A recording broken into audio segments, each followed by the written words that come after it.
Going from consistent bridesmaid in 2022 to claiming 3 out of the 4 championships in 2023, it's clear that Tixier has made his mark as one of the best. But with plenty of equally fast rivals, can he keep adding to his impressive tally? We'll find out soon as we get ready to watch round 1 of the Lotus 49 Grand Prix Legend Series. And you'll see it all live here on the Global Sim Racing channel. Hi, I'm Joe Peak, and with me in the booth is Roush Racing driver Joey Atterbury. Behind the scenes is our director Ryan Bauer, and he's using cameras provided by Dougie Beard. Kicking things off here in Austria, we visit a popular but tricky track. Let's take a closer look at the Red Bull Ring.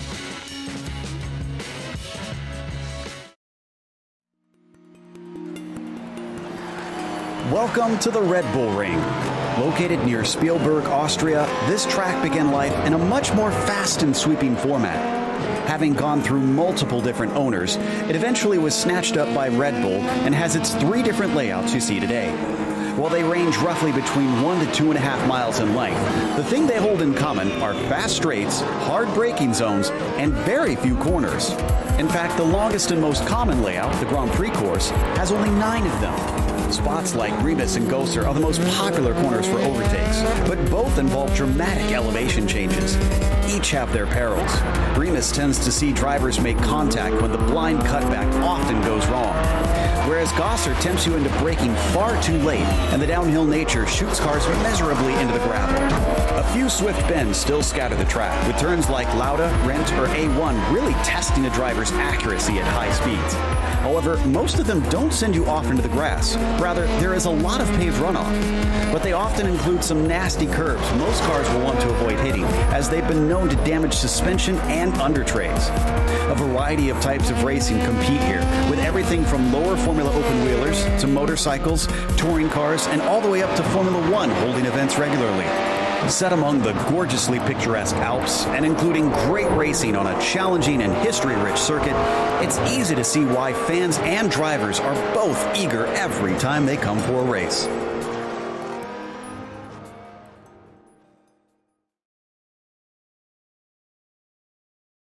Well, like we were saying, this is a popular track. I've seen it so much since it was introduced on the service here, Joey. It's one of my favorite tracks, and I think one of the reasons it's so popular, Joe, is because there's a lot of passing opportunities here at the Red Bull Ring. 9 turns, 2.68 miles long, or 4.32 kilometers, depending on how you look at it, but several long straightaways and then big-time brake zones. Turn 1, turn 3, turn 4. Those are your 3 biggest areas. And we also have to deal with a lot of elevation here at the Red Bull Ring. Turn 1 and 2, they are uphill. However, that turn 4 is a steep downhill brake zone. You really have to understand the racetrack, understand the car that you're putting down here. But I think big picture, Joe, this is a fast racetrack and plenty of room to race here. Should be a good opening round. Now, if we take a look at the championship and what happened last season, as I mentioned, Seb Tixier came out on top over Ove Trangrade. That one was certainly an interesting one because we actually tied the record for most drivers to win in a season. 9 different drivers were up top, but Tixier was the most consistent among them, and he was up against some steep competition. Trangrade and Hisada were relatively close by the end of it, but could not topple him. Jorge Nieva, you got to wonder at what point is it his time? Now that he's gotten wins, could he maybe take an F1 championship at some stage? Because he's certainly been in the hunt for it multiple times now. But it's not just the F1 championship that we do. We also have the F2 standings. And at the end of those F2 seasons last year, or I should say last season, Bjorn Ackerman did stand on top. Look at that tie, though. The breaker went to Eloy Verga and Costa.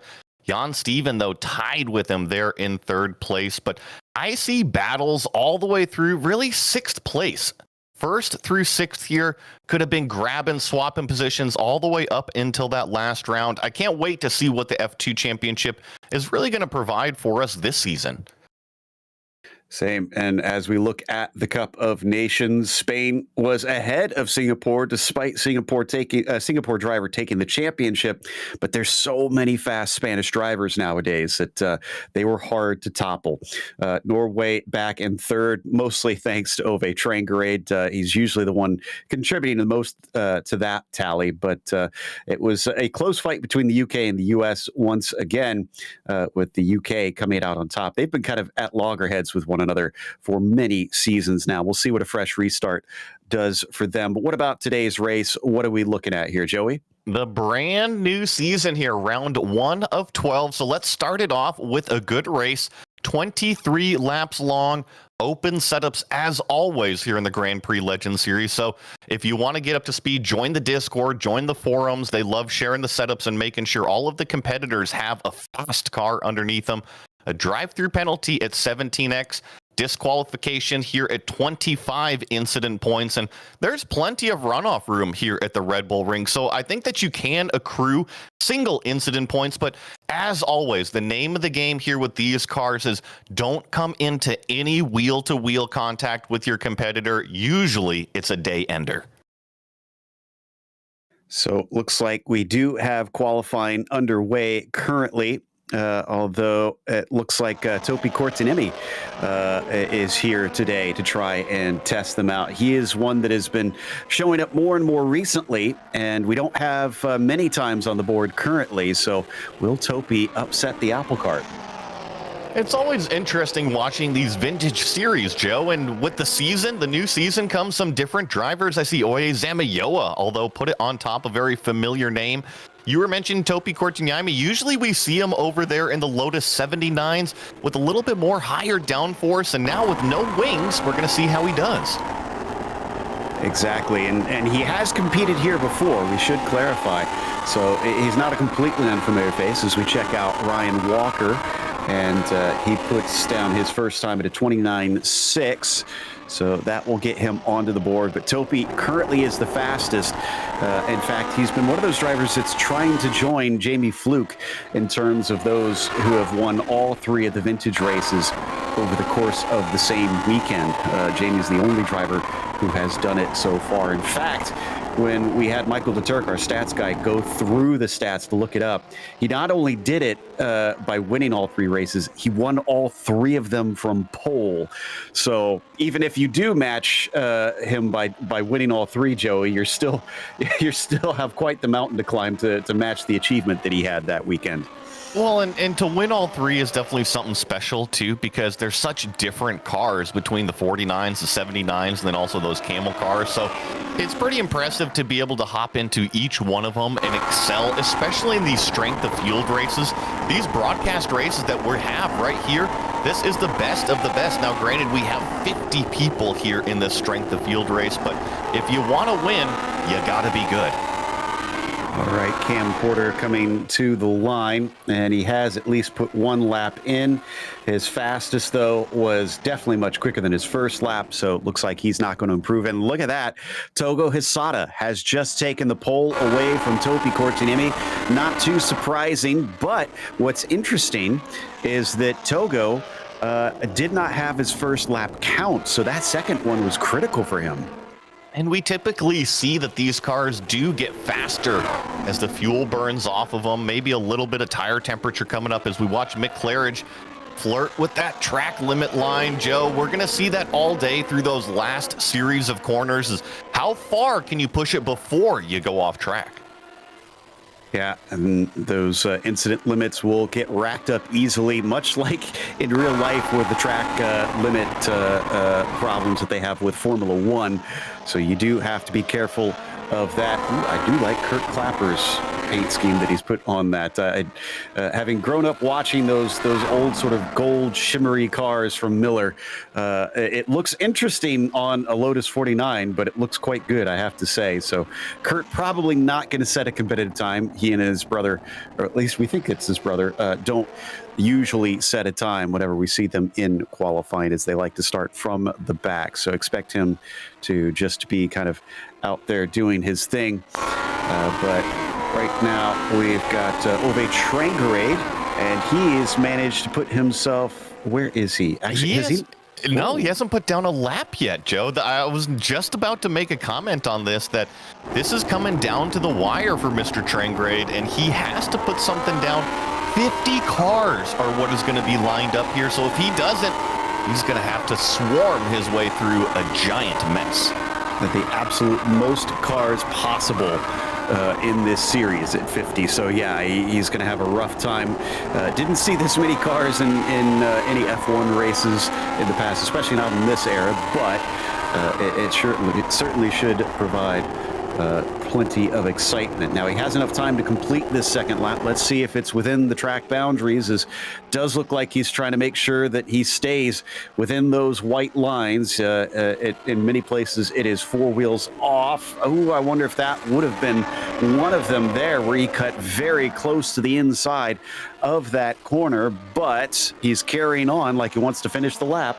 And I think at this point, you just have to put a lap on the board.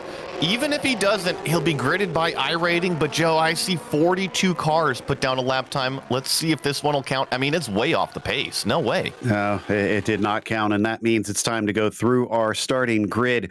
And Togo Hisada is on the pole, as we mentioned, but Mick Claridge has managed to go up to the front row and pushing Topi Kortinimi down to third. Zamaloa will start from fourth with Seb Tixier, current reigning champion, in fifth. Jordan Gronkowski will be P6, followed by Laus Dolson in seventh and John Olsen in eighth. No relation. Kevin Verbruggen and Miko Mekala will be ninth and 10th. Bill Tyler in 11th here. Ryan Walker, great qualifying, in 12th. Nico Jarva in 13th. Jorge Nieva, 14th. Leo Sequeiro in 15th. Marco Antonio Lopez Salgado in 16th. Yari Sakari Rakonen in 17th, Maximilian Santa Muller in 18th, Robert Plumley 19th, and Daniel Perez Hoya in 20th. Kerry Quellen and Ricardo Ruiz on the next row, followed by Matthew Maudsley in 23rd. Then it's Rodrigo Miranda in 24th. Ben Zoko all the way down in 25th. He'll have a job to do. Yoshiharu Hashimoto in 26th. Eloy and Costa in 27th. And that's Christopher Stubbings, 28th. Next row sees Glenn Becker and Rolly Wallbank. We've got Tobias Harnvey back here in 31st. Cam Porter, 32nd. Alan Graham in 33rd. Will Lamb in 34th, Jan Steffen in 35th place, Alejandro Fernandez in 36th, Andres Bruno in 37th, Jonathan Jourdain, usually one of our F2 drivers, in 38th, Uwe Longer in 39th, and Mats Linden 40th. And it's going to be Timothy Porter and Calvin Sims, the last two to set a time. All the rest are set by iRating. Trangrade, Clapper, Saunders, Kurt Clapper, Axelson, Brown, Massa, and Kolodziejczyk are going to find themselves gridded up at the back of our 50-car field here today, and they are lined up and ready to go here for the first race of the season. The engines now start to rev as the lights come up and the green flag is out. Down to the first corner. It's not the greatest of starts by Togo Hisada as Mick Claridge manages to get himself up in front of him by the first apex. Can he keep it? No, he overshoots the corner and gives both the positions back. And I'm watching the rest of the field here stream through turn one. It looks like for the most part, everybody has made it through, pointing the right direction. But here we go. Togo Hisada with Topi Kortinami looking down the inside. Who can get it stopped the latest? Or we're going to be able to make it through this second braking zone safely. So far, so good, actually. Everybody's behaving very well behind this group, but we're watching the leaders coming down into Schlossgold now, and this is where drivers will have their last great chance to try and make a pass around this lap. You can still see there is tons of side-by-side racing. Well, and it's still downhill even through this section right here. The track is falling away from you. You're always trying to fight the car, get the nose pointed in, get the car rotated out. But look at these two out front. Mick Claridge is struggling to keep up. Yeah, and he's had to have given some time back with him running wide there at the first corner, so that explains at least some of the gap. But Zamaloa is all over the back of him because of that. They now head through Rint and in the final turn to complete lap one. And I do see that Mats Linden is in pit lane. I'm not sure if we've had any other issues behind behind that. There's a lot of cars for us to keep track of. It is a top 2 breakaway, though. Yeah, I saw Jan Steffen just got a little bit of wiggly coming out of one of the corners, impacted the wall, but that was a nice run here. Let's see what happens a little bit further back. Just in front of Laust Olsen is a hungry pack of cars. And we saw Laust lose traction on the exit of the first corner, unfortunately, so he fell backwards a bit. Seb Tixier going to fences as we ride on board with Courtiniemi, who I think actually lost a number of positions at the start. Well, excuse me, no, Topi's leading.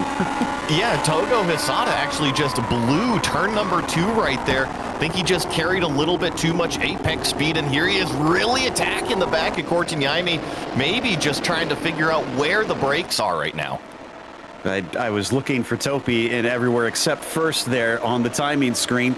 And look at this battle behind them. Tixier almost making contact with Jordan Gronkowski. Jordan, another returning driver who's known for being quick as we watch from Laust Olsen's perspective. Jordan on the inside, but he slides out way too far. He's going to go all the way to the gravel.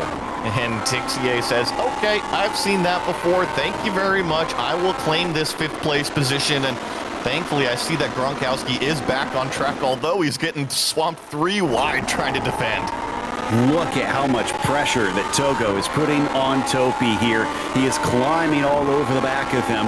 It definitely looks like that 5 has very good pace here today. So what can he do as they have a car that's going to be exiting right behind them? And I think that is Calvin Sims, who is looks like he's going to stay out of the way, seeing the whole field barreling down on him. And Sims watches the leaders blast past. You mentioned watching this group of leaders as Calvin almost gets into the back of one of the cars there. You just got to be a little bit careful, especially with all these leaders. Make sure you don't take anybody else out, but think right behind Laust Olsen. Yeah, this is Nico Jarva back here in 9th. This is a nice little angry train. He's chasing behind Ryan Walker currently with John Olsen just in front of him, and tucks it nicely down to the apex compared to those in front of him, but doesn't gain him quite enough time. The Finn continuing to try and stay diligent here. It is a number of laps that we've got, 23 to try and get through this race, so you'll have opportunities, but we know these laps tend to go by quickly. They do go by very, very fast as we watch our 2 leaders up here. This is the fastest, in my opinion, section of the racetrack where you really just have to dance with this track limit. And you see Togo Hisada go out a little bit more wide here. Mick Claridge in a different area of the racetrack got caught out with those slowdown penalties. But I think as the laps develop, those last 2 corners, you really have to be careful. Absolutely. It's so hard to tell, even in these cars where you do sit a little bit higher than modern F1 cars. It can be easy to lose track of exactly where your tires are if you're pushing the limits.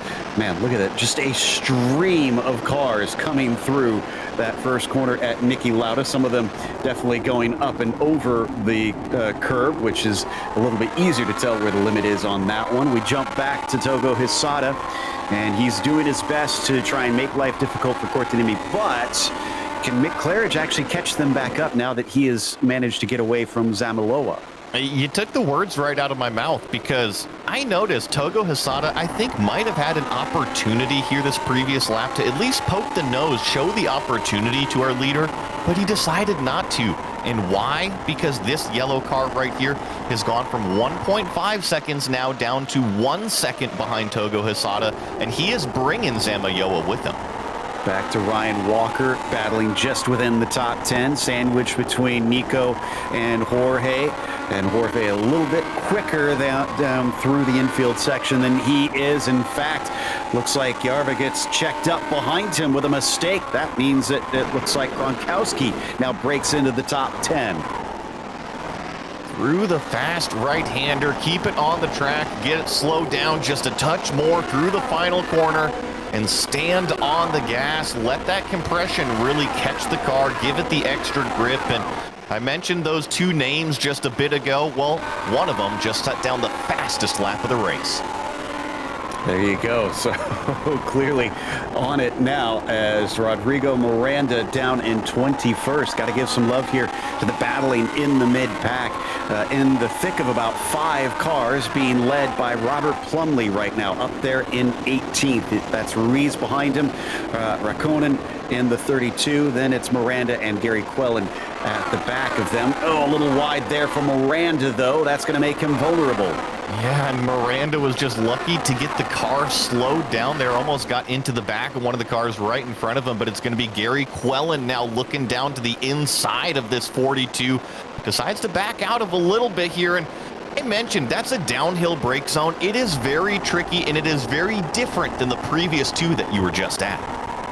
That's a good point. And we watch from Gronkowski sitting behind Ryan Walker. Last driver couldn't manage to get by him. Will Jordan be able to do so? Jordan's taken a number of wins here in this series. Can he maybe at least get himself up to the top 5 today? A bit surprising to see him as far down as he is.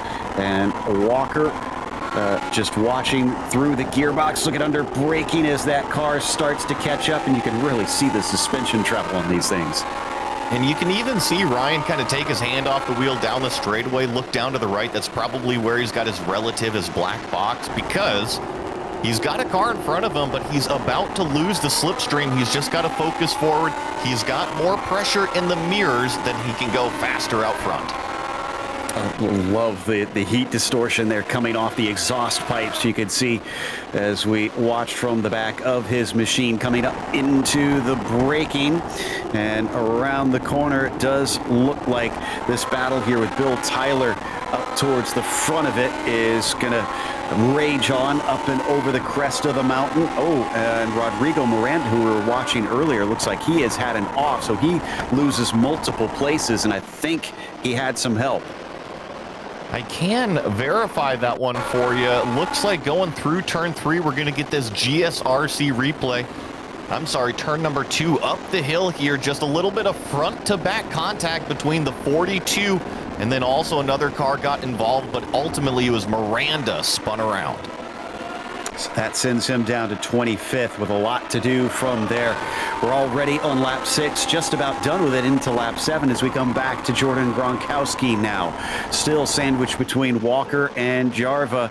And up to the last corner, he's going to get very close to that number 15 and get a great exit to boot up towards Niki Lauda. He pokes his nose down to the inside, but it's tricky to make the pass stick into this corner. Huge crest at the apex. Is he going to have the right speed? It looks like he does, although he goes a little bit wide. Yeah, they're over-under, and a big-time block puts Ryan Walker all the way in the grass. I'm sure that Ryan is going to be saying some words on the radio, but now defensive goes Gronkowski. I think Ryan Walker is going to settle back in, try to find his rhythm one more time. We're going to see if Jordan Gronkowski, though, can run away. Nico's trying to pick up on this, but was not quite close enough. He's still there if they battle once again here coming down into Schlossgold, but looks like no dice this time.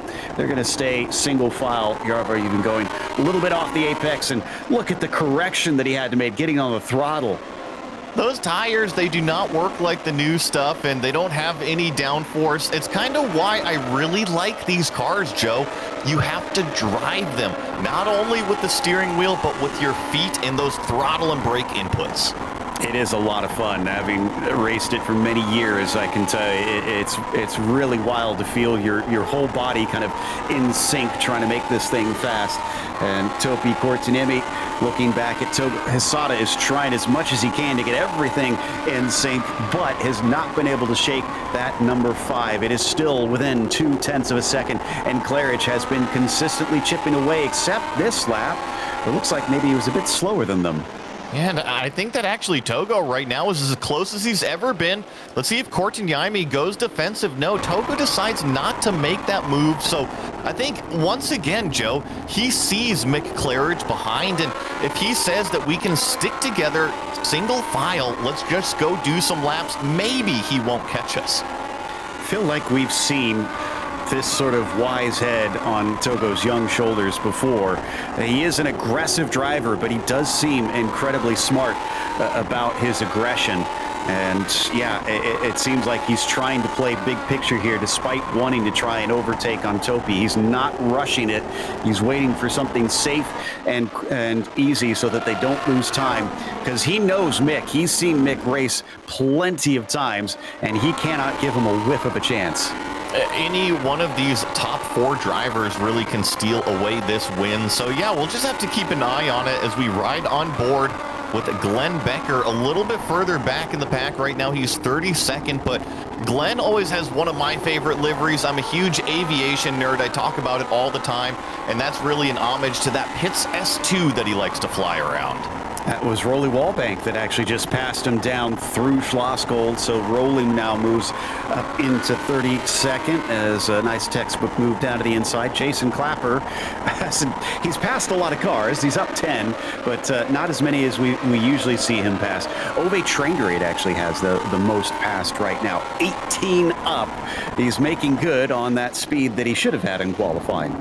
And he's actually coming up to another group of cars, so I don't think that Traingerade is done by any means. I was checking out his lap times. I think maybe a top 15 is doable, but I mean, to come all the way from the back in a 50-car field, we'll see how high he can climb. Oof, down close to nose-to-tail contact between Topi and Togo once again. It's a bit strange, Mick Claridge's pace, because at first I thought, well, maybe he's just being inconsistent. But no, I'm looking, and it's 28.6, 28.7, 28.6, 28.7, 28.6, 28.6. He's very consistent, but it keeps ebbing and flowing back and forth on how close he is to Topi and Togo. Well, I think we might see the first change of pace right here, Joe, because look at this. We've got a lapped car, and it is in the worst spot possible for these leaders. They are definitely getting checked up. Yeah, that is going to be Jan Steffen, who's going to try and stay off to the side. Yep, he's going to let 1 and now 2 go as he lifts a little bit, allowing the leaders through. So they didn't lose too much time on that one. What about Mick Claridge? Will he be able to get by here? Oh, he's going to have a compromised exit, actually. Yeah, Mick Claridge definitely got the worst of it, and there was nothing that Jan Steffen did wrong. He was just on the racetrack, so these guys have to navigate around that, but it is all part of the racing, and with only 10 laps that we've knocked out so far, that is the least of the lap traffic. We're about to run into a lot more.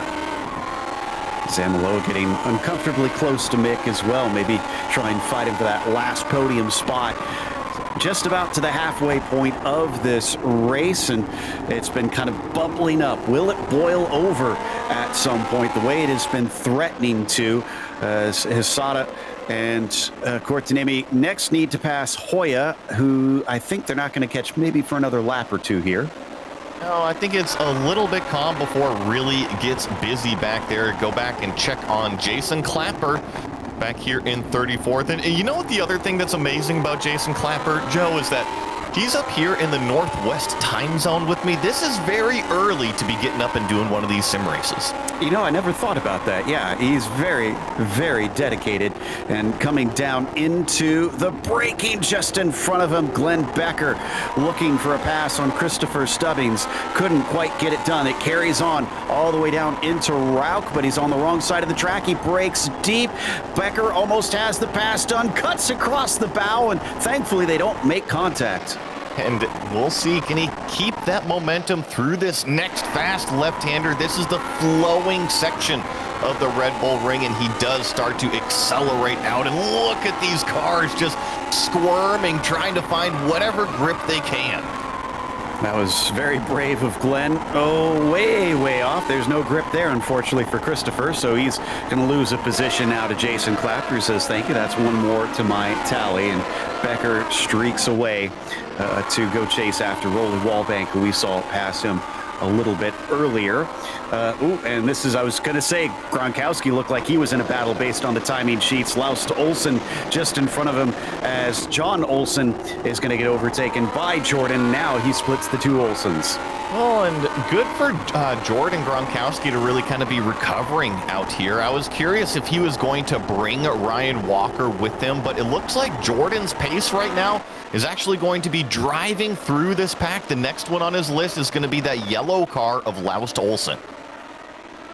Yeah, kind of like I said, I expected Jordan to be a little bit farther up, so I anticipate there's going to be at least a couple more passes here today before he is done with this one. Checking in on the number 28 in behind them, and a nice little battle. And Costa, who we were watching earlier, has been overtaken by the man that has been also doing a lot of passes, Ove Trangrade. Where is he up to now, actually? Looks like 23rd. And Joe, do you see what's right in front of him? I mean, he's got 3 cars that are about to go 3 wide potentially here in turn 1. So I think Ove Trangrade is just kind of licking his lips right now and saying, hey guys, just don't crash in front of me. Exactly. Well, unfortunately, that's what Nico Jarvis seems to have done, because he is suddenly towed into pit lane, it looks like. Ooh, this is getting exciting, though, coming up towards Remus. He's watching it just as he tries to execute a pass on Robert Plumley. That is Quellen and Zoko side by side. Oh, and they almost make tire-to-tire contact. Again, new damage model on these things. You can lose a wheel, so you've got to be careful. I love this racing from Trangrade. He went around the outside, not trying to put his car in any sort of danger. And now let's see how deep he goes. Nice and conservative here into turn 4 as they're side by side in front of him. I expect to see an over-under. Oh, just tries to put the power down, get back in line, and look at how busy it is. Well, there was the first implication of the new damage model. We saw a piece of Laust Olsen's nose. He had wrecked coming through Slosgold and lost the front of the car. He's back running, but he doesn't completely look as fast as he was. Let's see what put him in that position, though. This is that yellow car that you were just mentioning, Laust Olsen, coming out of turn number 4 and just a little bit too happy on that throttle pedal. Relatively light contact, but it doesn't look like those fasteners were too happy. No, well, I mean, it was Colin Chapman. He was notorious for wanting to make the car as light as possible, so I'm sure they were just held on by bubble gum and toothpicks. As looks like Togo Hisada is going to try and pick his way past Cortinemi here soon. He's back again on him. You were talking about that sheet metal and that copper color. I think that was about the thickness of the aluminum that they actually used, Joe. Yeah, really. Topi, under threat, but Togo can't get the power down as quickly as he'd like. Mick Claridge, who we thought was going to catch up to him, is still about a second behind. He is going to be ruining that over-aggressive run into Niki Lauda on lap 1. Definitely, and you were mentioning how consistent they've been. Well, the entire top 4 has been that consistent, and when they have a fast lap versus the other, not like it's 3 or 4 tenths faster, it's like a couple hundredths faster. So that's why we're not seeing those gaps really come down at all. But granted, there's 11 laps left. I'm looking just in front of the leaders. I think the lap traffic is going to start to play a bigger story than what it has so far. I think you're right, and honestly, maybe something we should have thought about there at the start of the race with how many cars are here. It is a minute 30, so it's not ultra short laps around this place, but 50 is going to be plenty to keep them busy. Togo looking pretty close here. Will he try anything coming up to Remus, a very popular place to try and get the pass done as he sizes him up? No, doesn't even show his nose. And at this point, you gotta wonder, what is Togo's game plan? You saw him be really aggressive early on at the beginning, trying to wrestle away that lead back from that mistake. But ever since then, he's been very calm and collected, content to sit in second place. When is that attack going to come? Is it a lap number or is it an opportunity? And Topi Cortinemi, in the past times recently that we've seen him go for that triple crown of races over the weekend with the 3 Vintage Series, often seems to falter here in this first one and not get the win. He has taken wins here in this series, but is this going to start him off on the right foot this time? Can he hold off Topi Cortinemi? He's impressively fast today, even with Togo breathing down his neck. And to get a little bit nerdy analyzing the racing between these two, I've really been noticing our leader, that black number 1 car, he excels on the corner exit. He usually gives up maybe just a little bit going into some of these corners, which really allows Togo Hisada that look going in on those brake zones, but Topi is just nailing the corner exits. I was talking about the number of wins Topi had. I didn't realize. I just checked the statistics. He is third on the all-time list with 26, and that is important because I mean the only two in front of him are two names that are very familiar to Lotus 49 fans: Claridge and Dudignon. So he is in very good company as Ryan Walker is in good company out on track as they fight side by side coming up to Remus. Here's Michaela going side by side. It's Bill Tyler with that look in from behind. Ryan Walker to the outside. Let's see if he can capitalize on an over-under with these Lotus 49 cars. It's all about smoothly applying that throttle. Don't get any wheel spin. And now he's on the inside going to turn 4. He closes in, but then under braking, it does look like Miko much stronger, pulls out ahead, although he's a little deep into the turn. Some wheel spin from Ryan Walker will deny him the opportunity to try and fight back off the turn. Bill Tyler still watching from behind there in the 9. I have to applaud Ryan for how he's racing. It is really difficult when you have this much pressure in your mirror the entire race. It's so easy to make a mistake, but you just have to stay focused on what you can do and what those lap times are. Don't overstep it. Up and over the crest that takes you into Rents. You're talking about the downhill nature of this portion. You can see a little bit of the dirt being kicked up on the inside as they try to open up these turns as wide as they can go. And then we switch back now to the battle for 19th. In the meantime, Ben Zocco at the front of this group has gained 6 since the start. This is a guy that is usually fighting for podiums and sometimes even wins. In fact, I'm trying to think if he's had championships before, but he's been around a long time and he's under threat though. Gary Quellen showing himself down into the first turn isn't quite close enough. Oh, but Trengrade gets into the back of Quellen and sends him off to the right side. I don't think that was intentional by Trengrade. He was just trying to carry the momentum through turn number 1 and unfortunately definitely took out Quellen. That's a real shame, and I'm sure Ove didn't want that to happen. It's not the way that he usually races. We're going to get another look at it. He was just in a hurry, and he thought maybe he could outgun him off the corner, I'm sure. Well, and I think that Trengrade saw that the over-under wasn't going to work. The number 19 car had an extremely shallow entry from looking down the inside, so he had no momentum coming off, and they just came together. Well, that's the way the cookie crumbles, at least this time. We're down to 8 laps to go, so now we're getting towards the end of it. Checking in on the fight between Ryan Walker and Bill Tyler once again. Bill showing himself into Rents. That's not a place that you'll often see passes. Thankfully, he backed out of it. He's still close enough, though. He is close enough going into turn 1, but crucially, we've had a lead change. Togo Hisada is back around. He is in the front now, but look who has closed it. And oh, he blows turn number 2 again, the same place where he lost the lead before. Tries to hold on to the outside as they come down towards Schlossgold. Heavy braking downhill into this sharp right-hander. Who's going to be able to get on the throttle sooner because they are still dead even. Shorter line to the inside for Topi Kortiniemi. Puts himself inches ahead, and it's not going to be enough to complete the pass. Yes, it will. So Topi back to the front. And here is Mick Claridge officially on the back end of this thing. Oye Zamayoa, include him in there too because he's only about 5 or 6 car lengths back. So coming to 6 laps ago, look at this. Togo Hisada, this is not a passing opportunity. Presenting the car, driver's right, decides not to push the issue, but he says, I want the lead. And Claridge has capitalized on this big time. He is now there. This is what he's been waiting so patiently for, pushing to try and keep up with them. And can he pick them off if they go side by side once again? By the way, we had our first penalty for incident limits. Ricardo Ruiz had to go through pit lane and lost a bunch of spots because of that.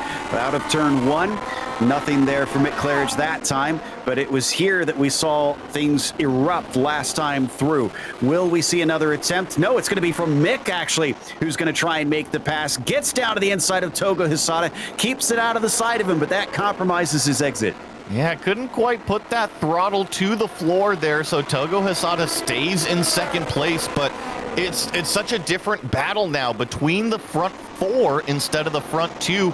Before, Togo Hisada could be aggressive, go side by side, argue with our leader. But now if he does that, he's got a third car and really a fourth car that's going to be all over him on corner exit. Oh, Mick Claridge goes around.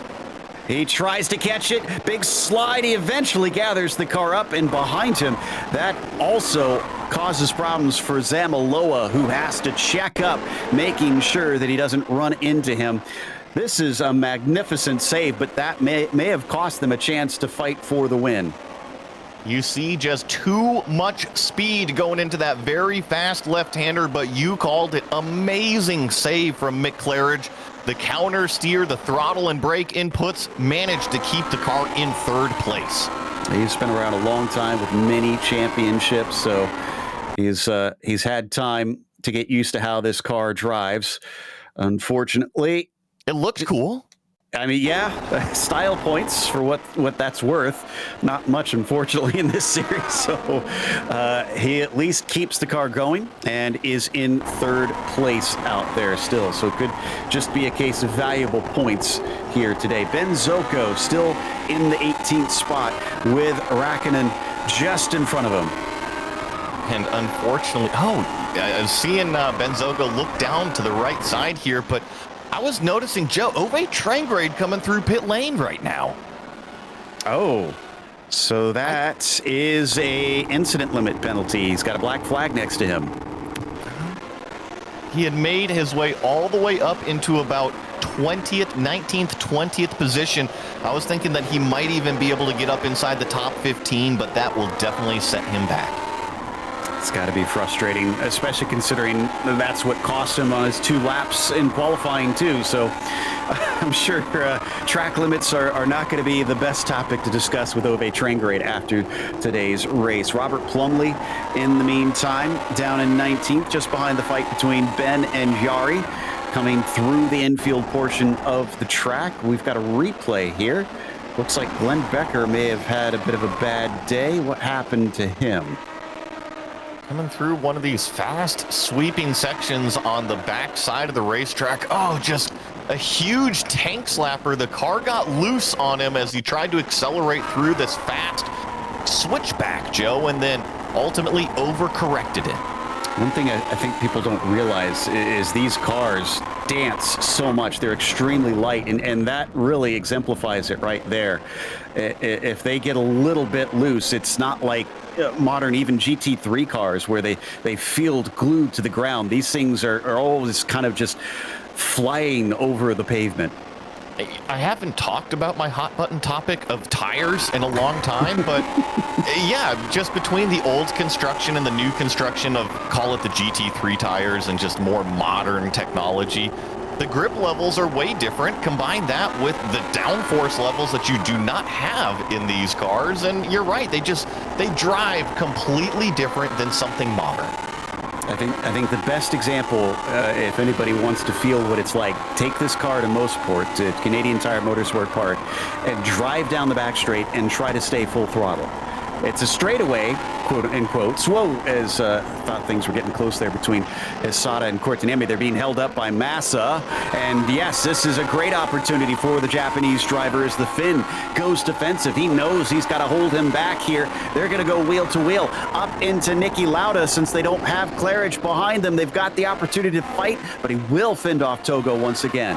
I think that was perfectly planned. I shouldn't say planned, but defended by Topi Kotkaniemi. He saw Togo Hisada, and the problem with turn 1 is that over-under on exit. Well, he pretty much parked it at the apex of turn 1 and says, Togo, if you want to go around me, it ain't going to be over-under. You're going to have to go the long way around, and it worked beautifully for defense. And that means that it's about 2.5 laps now that Togo has to try and get by Topi Kotkaniemi. Certainly looks like he wants it as we check in with Zocco versus Plumley. Plumley to the inside, although he struggles to get the throttle to the floor. Now he finally does, and he's able to pull ahead slightly up into the braking into Remus. Will he cut across him, or will he stay to the inside? He's going to defend that inside. Zocco has a chance to maybe try and outgun him off the corner, and he gets the throttle down pretty well. The battle rages on. Yeah, it's pretty equal in terms of that throttle down. You see Ben Zocco on driver's left. He's on the wrong side of the racetrack going into turn 4 here, but really deep on the brakes. Can he carry that around the outside? You usually don't see that, and yet here we are. Looks like he's gonna give it up just a little bit. Plumlee's got the clear. That was a fantastic fight between them. Respectful stuff shown amongst those two. And that will give Plumlee P18, at least for the time being. Ben's not going to give up that easily on it, that is for sure. We are officially now down to 2 to go, with Topi and Togo having gone by. Still running into traffic pretty continuously at this stage, as it looked like a little bit more side-by-side almost for a moment there, coming into rent between the two of Plumlee and Zocco. In fact, yeah, they are side-by-side right now, coming off the final corner, and so is our leaders. Up to the inside. How did Togo get here? We get into the braking, down into Schlosskold. He's got the nose ahead. He's got the inside. Does he have the position? Yes!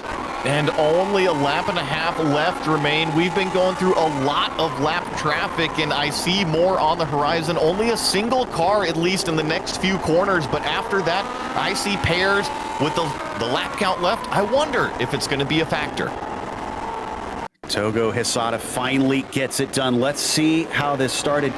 Just looks like from that, maybe he just got a better exit coming off of the second braking zone. And then they went 3 wide because there's this lapped car here, and Togo did not use him as a pick. He left plenty of racing room between the front two. That was the number 35 car of Jonathan Jordan, aware of the leaders behind him. Okay, white flag is out, 1 to go.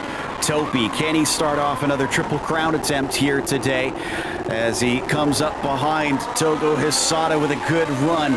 Surely he's going to make an attempt to try and pass him back here. Will Togo continue guard all the way to the inside? Yes, he does. Forces him to once again take the long way around. They break evenly coming up into Remus, but the outside, the better traction zone, goes to Topi Kortiniemi, and he starts to pull ahead. He's got the lead back. I mentioned Topi is so good at those corner exits, and you said it. He put it in the traction zone. Here comes Togo Hisada. He's going to go deep around the outside. How far can he go up along the outside? Topi Kortiniemi's got the racing line. He's going to chop him off. From here, it's going to be extremely difficult for Togo to pass the Finn. Can he do something tricky, or is he going to settle for this second place? They head down through Rauk and up towards Vert now. It's just a few corners left to go. They've been just waiting for the end of this race to try and decide it, with Togo watching and hounding Topi the entire time. He's briefly tasted the lead, but it was for such a short time. What has he got left in him? Nothing. Into Rent. He gets right up on top of him. They don't touch, but it was close. Through the final corner, Topi Kortiniemi is going to be your winner here for round 1. Togo Hisada finishing in second place. Mick Claridge will stand on that final step of the podium here as we watch the others start to stream through. This is Bill Tyler still trying to steal away a top 10. Fighting with Ryan Walker, and as they come to the line, it's close, but it's not close enough for Bill. Ryan will claim that last spot of the top 10. Räikkönen, who we've checked in from time to time, is chasing on Mueller, and he gets a good run, but unfortunately runs out of laps. So he is going to settle for 17th. Zocco fell far back from Räikkönen from earlier on, but still gets an 18th place. Ove Trangrade, well, he gained a bunch of spots, but maybe not as many as he could have in the end. He'll settle for 25th. Just right there in front of Jason Clapper. The two biggest movers, albeit two different ways to get there. Our last battle for on the lead lap is for 34th between Kurt Clapper and Stubbings. So we'll watch to see if this one changed hands right at the end. Club Australia versus, I'm guessing, Club Northwest. No, Club Midwest for Kurt Clapper. So not in the same places as relative that he races with here all the time. But Kurt, a little wide down through that last corner, but it's going to count. And he will finish ahead of Stubbings, which is now going to take us to a quick break. We'll come back with the unofficial results as well as driver interviews. So stick around. Racing isn't easy, but experiencing it was happening. iRacing puts you in the driver's seat with the industry's leading sim racing game. Drive on laser scan replicas of the greatest racing circuits from around the world. Go head-to-head against other drivers chosen by skill-based matchmaking to ensure competitive racing at every level. Compete across all your favorite series. In officially licensed cars, engineered to deliver the most accurate driving experience possible.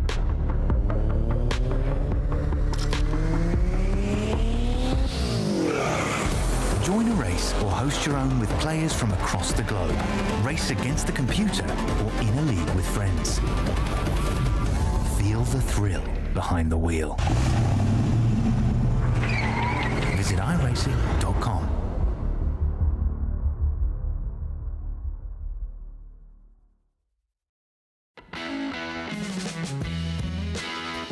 Welcome back to the Red Bull Ring. Topi Kortaniemi may have won, but it was by less than a quarter of a second over Togo Hisada. The two of them fighting back and forth in those last few laps after they had waited close to one another, inches from one another all race long. Mick Claridge finished third, but he was the reason they had to wait. They didn't want to give him a shot at trying to get into the mix, which he did briefly, but a mistake cost him. He still settled for third. Oya Zamanloa was right behind Mick Claridge for pretty much the entire race himself. Seb Tixier, I mean, that was a quiet one for Seb. I don't think we've really talked about him all that much. And he started fifth, and he finished fifth. Jorge Nieva was sixth, climbing up from 14th. Excellent run from him. Gronkowski wound up seventh with John Olsen in eighth. Mikko Mekala was P9, and Ryan Walker, who we covered across the line, grabs the top 10. Bill Tyler, who was right behind Ryan Walker there in 11th. Kevin Verbruggen in 12th. Marco Antonio Lopez Salgado in 13th place back here. Leo Sequeiro in 14th. Laust Olsen unfortunately falls down to 15th after we saw his spin coming out of turn number 4. Maximilian Sandmuller in 16th place. Jari Roukanen in 17th. Ben Zoko in 18th. Matthew Maudsley in 19th. And Robert Plumley rounds out the top 20. 21st is going to go to Gary Quellen with Eloy and Costa in the 22nd spot. Yoshiharu Hashimoto was 23rd, followed by Will Lamb in the 24th spot. Quarter century goes to Ove Trangrade up from 43rd. But remember, that was with a drive-through penalty. Just think about how high up he could have climbed without that. Jason Clapper followed him up those 18 spots to 26, but Jason didn't have that drive-through penalty, so wasn't quite as fast as Ove today. Cam Porter 27th with Rodrigo Miranda in 28th. Then it's Rolly Wallbank P29, and Jeff Saunders rounds out your top 30. Tobias Harnvey here in 31st position. Glenn Becker in 32nd. Alejandro Fernandez in 33rd. Kirk Lapper 34th. Christopher Stubbings back here in 35th place. And then comes the first car one lap down. Matthias Kolojacek in 36th. Jonathan Jordan in 37th. Eugenia Massa in 38th. Alan Graham in 39th. And then in 40th is Mark Axelson. 41st goes to Timothy Porter with Jan Steven in 42nd. Then you get into drivers that had issues today with Hoya 3 laps down in 43rd, Bruno 4 laps down in 44th, and from there it is pretty much drivers who D and F. So as we get ready to take a chat with our winner, I'm sure he's still having to cool the adrenaline down some, considering that fight at the end. Topi, what a battle you had with Togo when he passed you with 2 laps to go, about a lap and a half to go. Did you feel confident you could get him back? Yeah, I noticed that I was able to keep close to Togo in the last sector, even though I think he was faster than me in the T2 lap. But anyway, I knew that I could send it in the next lap in the T2 and see how it goes. I was 65% confident. Well, that's still more than half. So I guess that's good stats for you. He was just hanging out there behind him. We kind of suspected that with Mick so close, he was kind of waiting because he didn't want to allow Mick a chance to get involved. Were you kind of thinking the same? Did you not want to allow Mick to have a shot at trying to fight you two? Yeah, because we were going to be draft locked anyway to the last lap. So my thinking was, let's not battle with Togo because Mick was still 2 seconds in the draft range. And I think Togo thought that too. So yeah, it was the common thought with us two. Now, I brought it up a time or two during the broadcast. You're one of those drivers that has tried to match Jamie Fluke with that Triple Crown. Is this one of those weekends you're going to go for it? Yeah, I'm going to do Camel later, but I haven't done much practice. Hello, Mick. He never does much practice and turns like 500 laps. Anyway, and I'm going to do, of course, the Notch Life and 79, so we'll see how it goes. All right, yeah, so you've really put yourself up against it a bit with that selection. Congratulations, regardless. That was a well-earned win. Yeah, thanks, Joe. Topi Kortaniemi, your victor here today in the Grand Prix Legends Series, followed by Togo Hisada, who's caught up with Joey. Togo, congratulations on the second place finish on the opening round of the season. Thank you very much. It's got to feel nice to collect these good, valuable points so early, although it seemed like you had the speed to win. Where did you need to get that pass done in order to keep it? The last lap turn one, I think. I expected there is a one lap car in front of us, and I expected he backed the throttle in the middle of the straight, so I thought that he let me go before the turn one, but actually he saying the stay front of us until the exit of the turn one, so I just lost the momentum, and the topic goes through, so that's really disappointed, but really fun battle between me and the topic for the whole race, so just amazing. I noticed that really through the majority of the race, you were totally happy to sit behind Topi. Were you just kind of taking notes back there, or were you just trying to escape from Mick behind? The escape for the Mick. Mick is so fast. It's totally relative, and he getting closer and closer. So just trying to not battle with Topi, and just leave Mick, but the lap 70 over 80, I think. He's in my draft range, so I decided to make a move to Topi. Well, good points on the opening round of the season. And talking about the season, Togo, are you going to be going after another championship here in the Lotus 49s? Yes. And I really want to Topi stay in the season for the season. Well, I think that this is a terrific start. Pole position, a second place. Congratulations. Anybody you want to thank? The GSRC broadcast team and the Lotus 49 community. That was Togo Hisada coming home second place today here at the Red Bull Ring. And they were followed by Mick Claridge, who gets himself another podium to his tally. But Mick, we were commenting on the pace of those two. That's impressive when Mick Claridge can't even catch them. I had an answer lined up for that, and you just killed me with the last little sentence. Yeah, no, the guys have had pace all week, Joe. They've been really quick. Yeah, it's been one of those weeks. It's been a tough one, but. Yeah, new build and all that, new damage model. I don't know if you guys saw any damages going on, but yeah, it's all good stuff. But yeah, tough race. It was one of them annoying races where I'm just sort of like behind watching them fight, and just when they started fighting, I could catch, and then I would start making mistakes and stuff like that. But no, it was good. But like I say, yeah, Togo and Topi had the pace this week. It was, and at the end of it, I didn't really want to get involved. I just thought, one of them two deserve it. I don't really deserve to win this unless they have a mess up, but they didn't. But yeah, it was great stuff. Well, we heard Joey talking to Togo about the battle at the end and saying that the lap car had caught him out. Let's go to you for excuses on the slide that you had that cost you the time. What caused that? It was just skill, really. Basically. It was impressive. It was very impressive. Yeah, did you actually notice I downshifted in the middle of it as well because I was losing so much speed? I thought, I'll be able to go down into second gear in a minute. So I did that, and it just carried on doing the same. Actually, I did that earlier on in the week, so I knew you could do it. But I'll tell you what, Joe. People rave about these slides in the 49 and Togo, whenever it was at Nürburgring.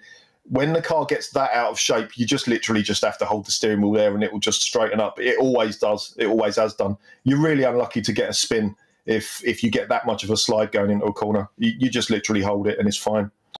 For those wondering, I'm ribbing Mick here. He and I have been friends for quite a while, so I have to give him a little bit of guff. Even still, a third place to start. I know that you're again kind of back between your ride around the world. Are you going to be here for the full season? Do you know what? I don't think I will because one, I'm trying to get away as quick as I can. I'm looking at the weather through Europe, and Jesus, it's so cold at the moment down in South Germany. But I really want to get away as quick as I can. I want to try and get away in at the start of February. I haven't even got all the tracks for this season as well, and I'm not going to get them. So I don't even know what races I'm going to miss. So no, I won't be fighting for the championship this season. Well, it still looks like you're going to give everybody up at the front a good hassle. So we look forward to seeing you show when you can, and congratulations on a podium today. Cheers, Joe. Cheers, guys.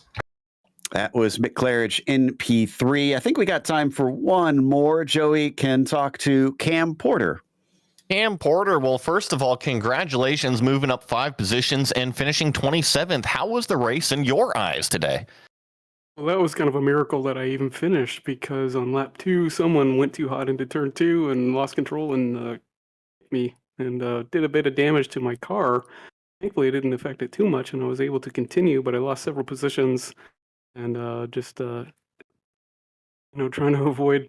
Later on in the race, there was another crash behind me, and I kind of dodged a bullet. The car basically just sailed on behind me, so thankfully I didn't get caught in that either. But yeah, near the end, I was hoping to hold off Ove and Jason, but those guys are just too fast for me, and lost a couple of positions right at the end. But that was an okay race for me today.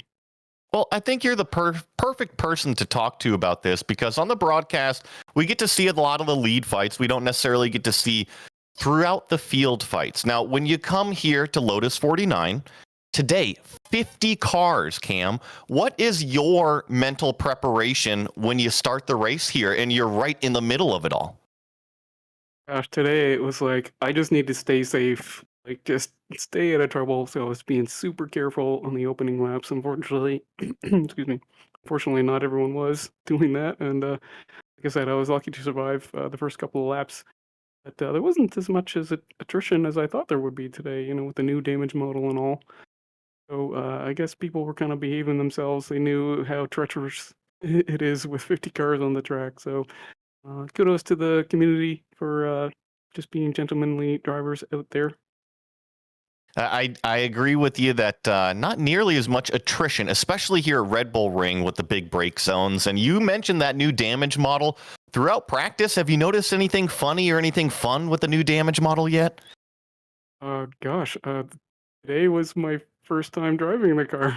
I only signed up for the race a half hour beforehand, so I didn't actually do any practice or anything like that throughout the week. I don't normally do a lot of practice for these races. So I was just coming into the race today, and I didn't see any big crashes that had any bodywork or wheels flying off. So, well, we'll have to keep our eye out too for it. Sorry? I said we'll have to keep our eye out too for some funny moments out there. But Cam, anybody you want to give a shout out to? Shout out to my brother Tim, who struggled a little bit today, but he'll be back soon for some more racing. So, hey, Tim. Well, that was Cam Porter, the number 27 car, finishing in 27th place. Well, then he finished about where his iRating predicted then. So that's going to wrap it up. A big thank you to the Lotus 49 community for bringing us back for another season of coverage. And also thanks to the team today, Ryan, Joey, and Dougie. Make sure to check out our social media, our website, and our merchandise store. But also don't forget to subscribe to our YouTube channel so you don't miss a moment here on GSRC. The next race is going to be at Charlotte for the Roval. That'll be Saturday, December 23rd at 8:30 a.m. Eastern. But be sure to check out our other broadcasts that we have, including the IMSA Vintage Series at VIR at noon Eastern today. Until next time, though, race clean, race hard. We'll see you on the track.